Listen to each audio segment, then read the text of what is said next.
Picture this, you're scrolling through your phone at a M, can't sleep, and suddenly an ad pops up. Wireless earbuds for $1.99. You laugh it off. Has to be a scam, right? But then you see the reviews, thousands of them, 5 stars. People showing off their hauls. So you think, what the hell? It's $2. You download Temu, and suddenly you're in this digital wonderland where everything costs less than your morning coffee. A smartwatch for $3. Designer-looking sunglasses for $1.50. Kitchen gadgets, phone accessories, clothes, all priced like someone made a mistake with the decimal point. You order a bunch of stuff almost as a joke. And here's the crazy part, it actually arrives. Sure, it takes a few weeks, but it comes. And it kinda works. Sounds like a win, right? But what if I told you that $3 phone case might be costing you something far more valuable than money? See, Temu exploded onto the scene in 2022 and within 2 years became one of the most downloaded apps in America.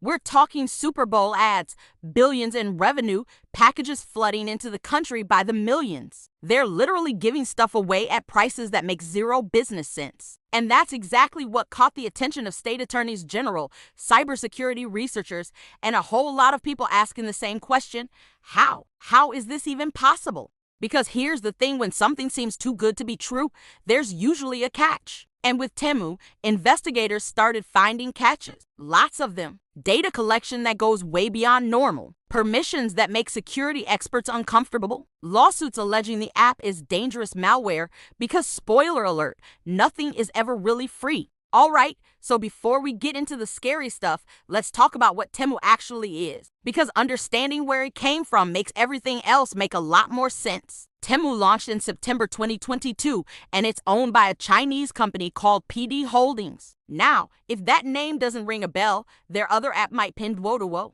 It's basically the third largest e-commerce platform in China, right behind Alibaba and JD.com. We're talking massive, hundreds of millions of users. But here's where it gets wild. Temu didn't just launch and slowly build up. It exploded, like nuclear explosion level. Within 6 months, it became the most downloaded app in the United States. Not the most downloaded shopping app, the most downloaded app, period. Beating Instagram, TikTok, everything. They dropped millions on back-to-back Super Bowl commercials. Shop like a billionaire, they said. They flooded social media with influencers doing haul videos. They created this genius referral program where you could earn free stuff by getting friends to download the app. It was everywhere. And when you actually open the app, it's designed like a literal casino. Spinning wheels, countdown timers, flash sales, games where you can win coupons. Every interaction triggers a little dopamine hit. Congratulations! You've won a 50% off coupon,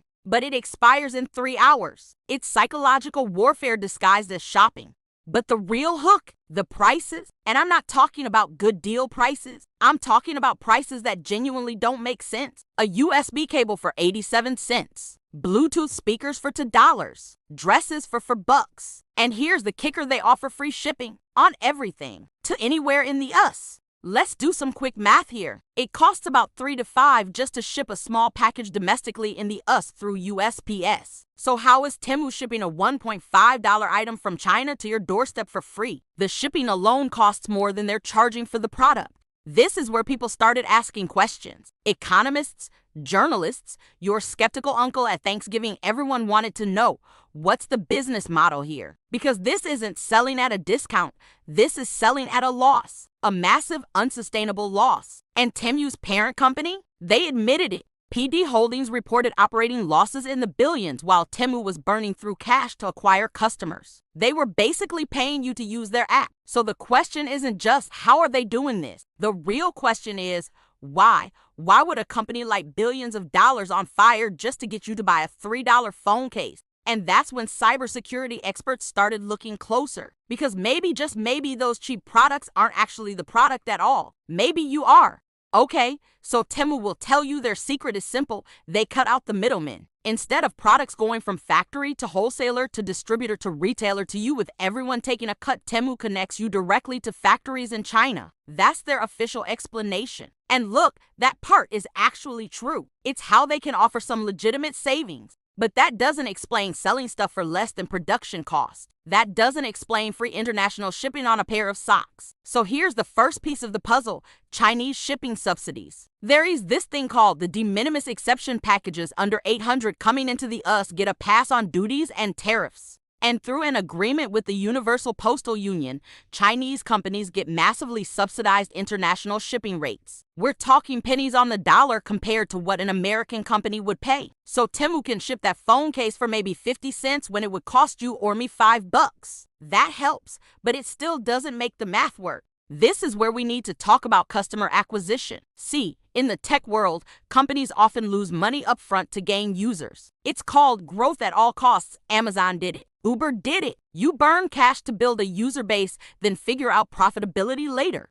But Temu's parent company, PD Holdings, they've done this dance before. And their history is, let's say, concerning. Remember Pinduoduo, their Chinese app I mentioned earlier? In 2023, it got temporarily removed from Google Play Store. The reason? Security researchers found it contained malware that could bypass phone security, monitor activities on other apps, and read private messages. Google classified it as malware, not aggressive data collection, not privacy concerns, actual malware. PD Holdings called it a version compatibility issue and blamed rogue employees. But the damage was done. People started wondering, if that's what they did in China, what are they doing with Temu? And that's when researchers started examining what permissions Temu asks for on your phone. And folks, the list is extensive. Access to your camera and microphone. Your location not just when using the app, but all the time. Your contacts. Your photo library. Bluetooth connections to see what devices are nearby.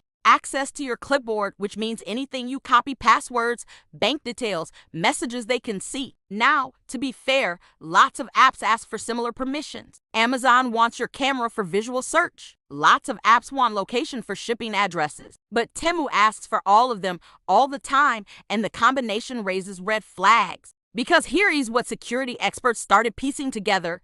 Temu isn't just collecting data to improve your shopping experience. The app is scanning your device, monitoring your behavior, tracking everything you do on and off the app. They're building a profile: your shopping habits, your browsing history, your social connections, your location patterns, your financial capability. It's not just what might you want to buy. It's who are you really? And this data, it's incredibly valuable. More valuable than the profit margin on 1,000 cheap phone cases. Because data is the real business model of the 21st century. But here's where things get darker, because these aren't just theories from paranoid tech people. State governments started investigating, and what they found led to lawsuits with some pretty alarming allegations. In 2024, Arkansas Attorney General Tim Griffin filed a lawsuit against Temu, and the language in that lawsuit, it doesn't mince words. The Arkansas lawsuit called Temu dangerous malware that is designed as a covert backdoor to manipulate and extract data from user devices. Those aren't my words. That's from a state attorney general. The lawsuit alleged that Temu can bypass phone security features, access data it's not supposed to, and even change settings on your device without permission. Essentially, it claimed Temu operates more like spyware than a shopping app. But let's pump the brakes for a second, because alleged is doing heavy lifting here. This is a lawsuit, not a conviction. And we need to be careful about the difference between proven facts and legal accusations. So what do we actually know? What have independent security researchers verified? Multiple cybersecurity firms have analyzed Temu's app, and yes, they found concerning data collection practices. The app does request an unusual amount of permissions. It does collect more data than comparable shopping apps. It does track user behavior extensively. But and this is important, most researchers stop short of calling it spyware or malware in the technical sense. What they found was aggressive data harvesting, privacy violations, excessive permissions, but not necessarily malicious code designed to steal your banking passwords. One security researcher put it this way: Temu collects everything it legally can and pushes right up to the line of what it shouldn't. Another said, it's not spyware, but it's definitely invasive. Here is the nuance that gets lost in headlines. There is a difference between an app that is poorly designed for privacy and an app that is actively malicious. Temu appears to be the former, though critics argue it's dangerously close to the latter. Their privacy policy, which, let's be honest, nobody reads, does technically disclose a lot of this data collection. They say they collect device information, location data, browsing behavior, and can share it with third parties. It's buried in legal jargon, but it's there. But here's where it gets geopolitically spicy. Temu is owned by a Chinese company, and under Chinese law, companies can be compelled to share data with the government if requested. That's not a conspiracy theory, it's literally in their national security laws. So even if Temu isn't actively spying on you right now, the infrastructure exists for that data to end up in hands you might not want it in. It's a national security concern that has gotten the attention of lawmakers beyond just Arkansas. Remember what happened with TikTok. Same parent concern. Foreign company, massive user base, potential access to American data. Temu is following a similar trajectory of scrutiny. Then there's the Grizzly research report from 2023. This was a big one. Grizzly is a forensic research firm, and they published a report claiming Temu's app contained spyware and that the company was masquerading as a legitimate e-commerce platform. They allege the app could access basically everything on your phone, compile comprehensive dossiers on users, and that this data collection was the primary business model, not the cheap products. Temu fired back hard. They called the report misleading and said it was published by short sellers trying to tank their stock price. They denied being spyware and said their data practices were standard for e-commerce. So who's right? Well, that's the frustrating part. The truth is probably somewhere in the middle.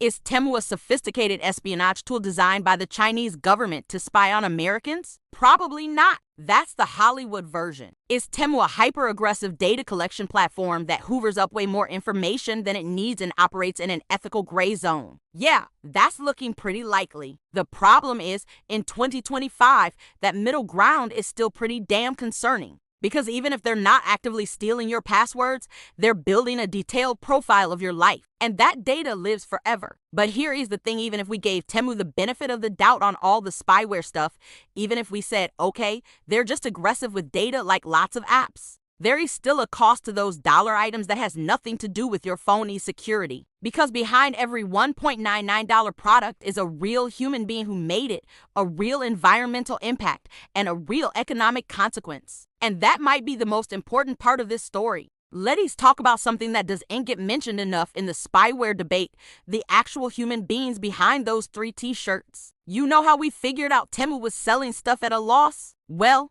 somebody absorbing that loss. And it's not the billionaire executives at PD Holdings. Investigative journalists have traced Temu's supply chain, and it's not pretty. We are talking about factories where workers pull 12 to 16-hour shifts for wages that barely cover living expenses. The pressure to produce items at these impossibly low prices gets pushed down the chain until it lands on the people who can least afford it. When you buy a $4 dress, after shipping, platform fees, and materials, the person who actually made that dress probably saw pennies. Not dollars, pennies. And then there's the environmental nightmare. Fast fashion was already terrible for the planet. Temu is fast fashion on steroids, on crack, on whatever metaphor you want to use for. Holy shit, this is unsustainable.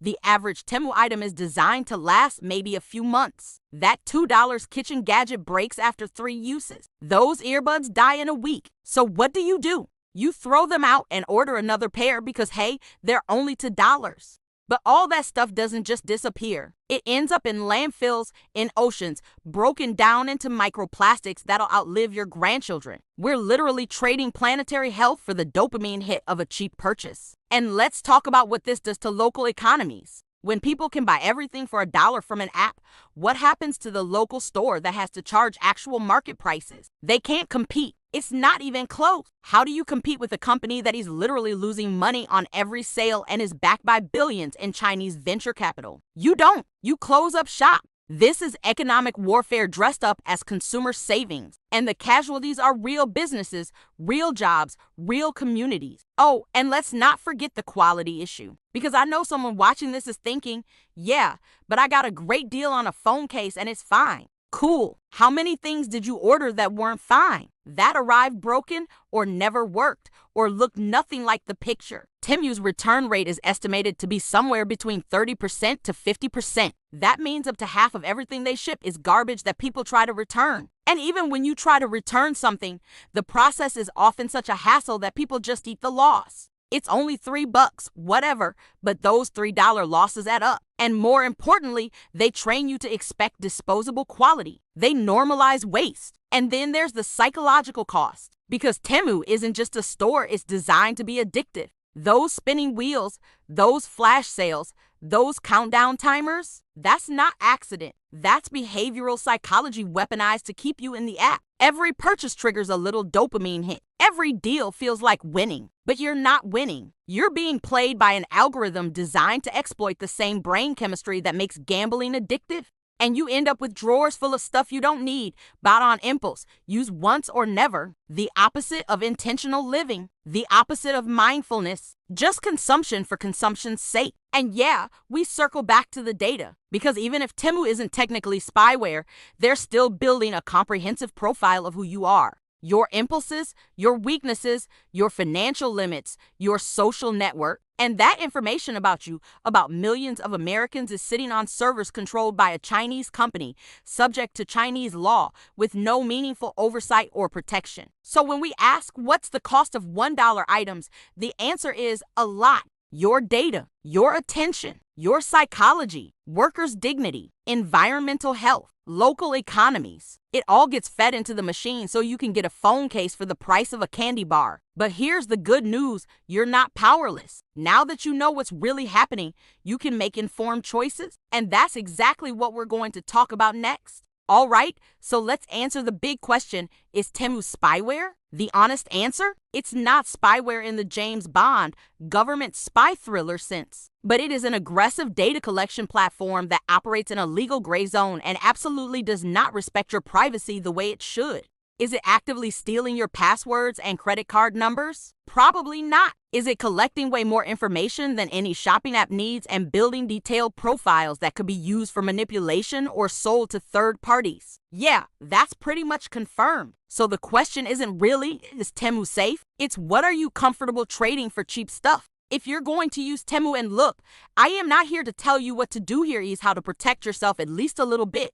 First, deny as many permissions as possible. Does a shopping app really need access to your microphone 24/7? No. Does it need to track your location when you're not using it? Absolutely not. Go into your phone settings and turn that stuff off. Second, use the website instead of the app when possible. Websites can't request the same invasive permissions that apps can. You lose some convenience, but you gain back privacy. Third, use a separate payment method. Virtual credit card numbers, prepaid cards, PayPal, anything that creates a layer between Temu and your main financial accounts. Fourth, use a burner email address. Don't connect it to your primary email that's tied to everything else in your life. And honestly, the best protection is just being more intentional. Before you buy something, ask yourself, do I actually need this, or am I just chasing the dopamine hit of a deal? Because here's the real talk. Buying less, buying better, and buying local isn't just some hippie philosophy. It's practical. That $15 kitchen tool from a decent brand will outlast 10 $1.5 tools from Temu. That $30 t-shirt from a company that pays fair wages will last years instead of weeks. You actually save money in the long run, plus you're not contributing to the race to the bottom. And yeah, it takes more effort. You have to think about your purchases instead of impulse buying at a M, but that's kind of the point. Consumption should be intentional, not reflexive. Look, Temu isn't evil. It's not a supervillain plot. It's just capitalism finding a new edge in the global race to the bottom. They are optimizing for one thing, user acquisition and data, and they are willing to sacrifice everything else to get it. Because that's what's really happening here. You think you're the customer buying cheap stuff, but to Temu, you're the product being packaged and sold. Your data, your attention, your behavior patterns, that's the real merchandise. But now you know. You understand what's happening behind those $1.99 price tags. You see the full cost of labor exploitation, the environmental damage, the privacy violations, the psychological manipulation. And knowledge is power. You get to decide what trade-offs you're comfortable with. Maybe you delete the app entirely. Maybe you just use it more carefully. Maybe you shift your spending to places that align with your values. Whatever you choose, make it an active choice, not a passive slide into whatever the algorithm wants you to do. Because at the end of the day, the real cost of those $1 items, it's your agency, your ability to think critically, choose consciously, and refuse to be manipulated. And that's worth way more than a cheap phone case.